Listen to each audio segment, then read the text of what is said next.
7वी स्कॉलरशिपची परीक्षा देत आहात आणि शेकडेवारी हे प्रकरण तुम्हाला अवघड जाते का? तर आजचा व्हिडिओ तुमच्यासाठी. तर आजच्या व्हिडिओमध्ये आपण स्वाध्याय 27.1 पूर्ण सोडवून देणार आहे, त्यामुळे व्हिडिओ शेवटपर्यंत बघा. व्हिडिओ आवडला तर व्हिडिओला लाईक, शेअर आणि कमेंट करायला विसरू नका. आणि त्याचप्रमाणे चॅनलवर नवीन आणि पहिल्यांदाच असाल तर चॅनलला नक्की सबस्क्राईब करून बेल आयकॉन ही दाबा.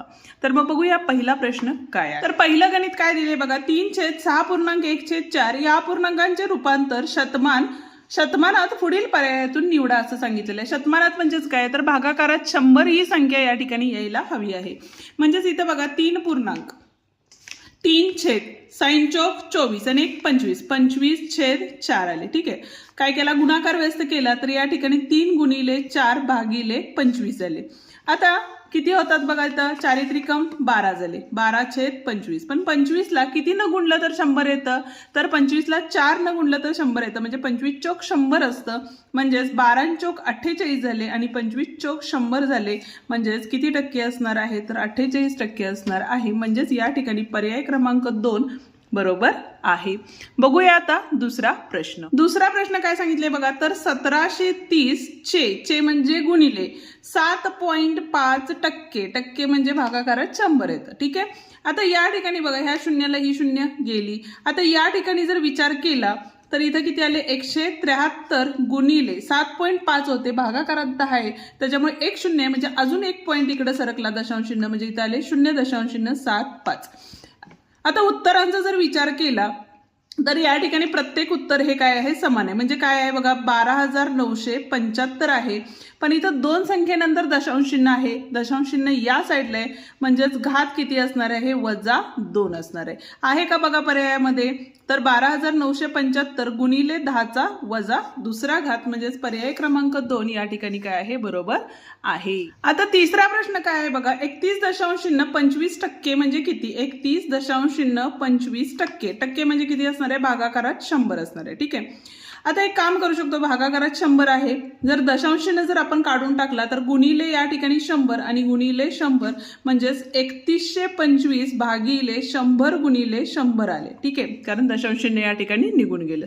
भाग घालवला 5 न, 5 सख्ख 30, 1 राहिले, 5 दोन्ही 10, 2 राहिले, 5 5 25. इथं किती आले बघा, 5 दोन्ही 10, 5 0 0 आले. ठीक आहे. परत एकदा काय होतं बघा, या ठिकाणी 25 न भाग जातो, म्हणजे इथं 25चा काय वर्ग असल्यामुळे तर डायरेक्ट 25 घेतले आणि इथं 25 चौक किती होतात, तर 100 होतात. परत भाग जातो का, जातो. 5 5 25 आणि 5 चौक 20 म्हणजे 5/4 चौक 16 म्हणजे 5/16 आलेलं आहे उत्तर. म्हणजे नुसतं उत्तर काय असणार आहे, 5/16 असणार आहे, कारण छेदामध्ये 100 असतं तर 5/16% आपण या ठिकाणी घेतलं असतं. ठीक आहे. बघूया आता पुढचा म्हणजे चौथा प्रश्न. पण त्याआधी अजूनही व्हिडिओला लाईक केलं नसेल तर व्हिडिओला लाईक करा, तुमच्या मित्रांना शेअर करा व्हिडिओ आणि हाईप द्यायला विसरू नका. चौथा प्रश्न काय सांगितलेला आहे बघा, 1 किलोग्रॅम धुण्याच्या पावडरीची किंमत किती आहे, ₹40 आहे. आता 1 किलोग्रॅम म्हणजेच किती असतं, 1000 ग्रॅम असतात, बरोबर आहे. त्याची किंमत किती आहे, या ठिकाणी ₹40 आहे. त्यानंतर पुढे काय सांगितले बघा, कंपनी त्यावर शेकडा 12.1/2 किमतीची पावडर मोफत देण्याचे ठरवले, तर 1 किलो धुण्याच्या पावडरवर किती ग्रॅम पावडर मोफत मिळेल. ठीक आहे. आता 12.1/2 शेकडा म्हणजे काय असणार आहे, भागाकारात 100 असणार आहे. ठीक आहे.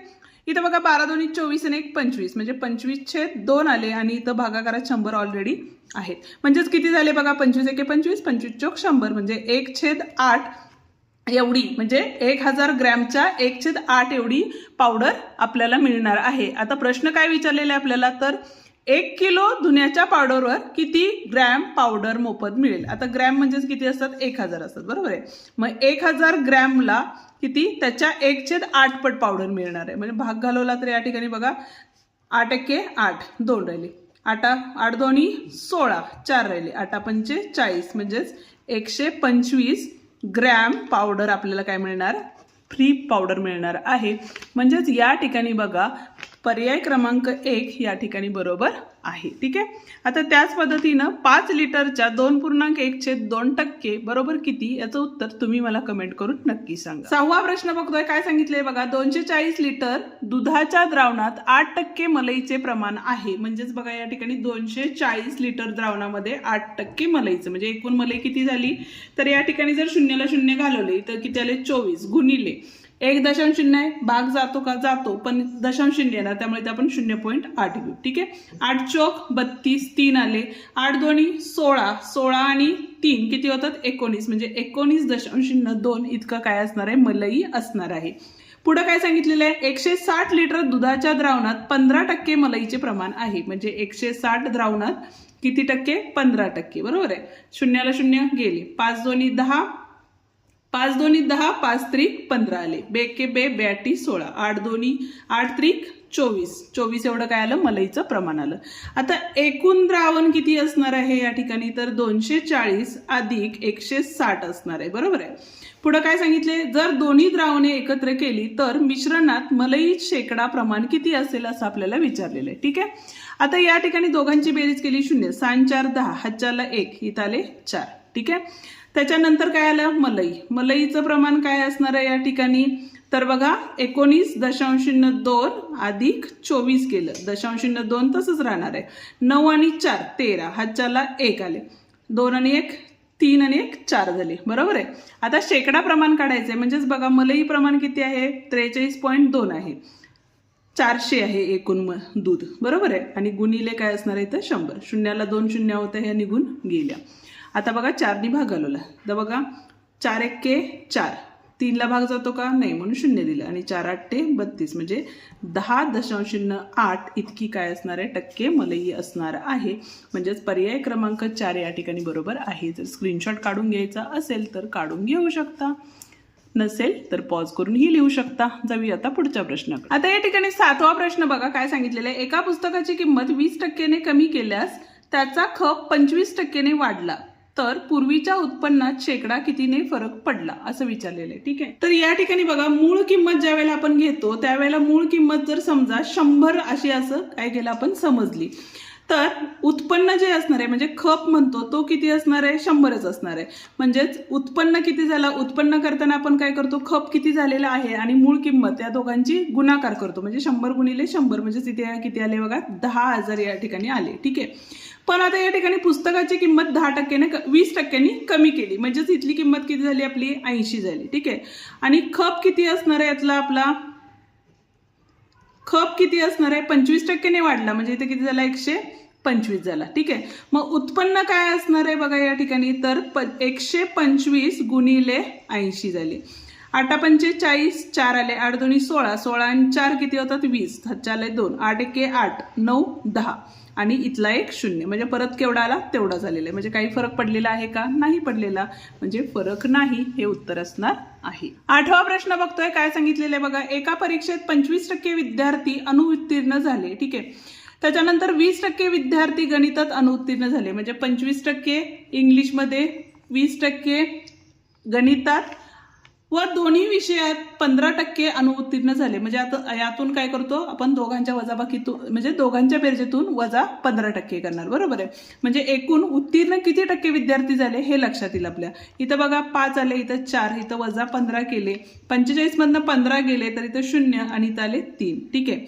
आता 30% हे विद्यार्थी काय झालेले आहेत, नापास आहेत. बरोबर आहे. तर उरलेले जे 70% असणार आहेत ते विद्यार्थी काय असणार आहेत, उत्तीर्ण असणार आहेत. म्हणजेच पर्याय क्रमांक 3 या ठिकाणी काय आहे, बरोबर आहे. आता 9वा प्रश्न जो आहे आपला, बसच्या तिकिटाचे दर 20%ने वाढले व 6 महिन्यानंतर पुन्हा तिकिटाच्या दरात 10%ने वाढ झाली तर मूळ दरात किती टक्के वाढ झाली याचं उत्तर तुम्ही मला कमेंट करून नक्की सांगा. आणि जरी हा प्रश्न तुम्हाला सोडवता नाही आला तरीही मला कमेंट करू शकता. आता बघूया आपण 10वा आणि शेवटचा प्रश्न.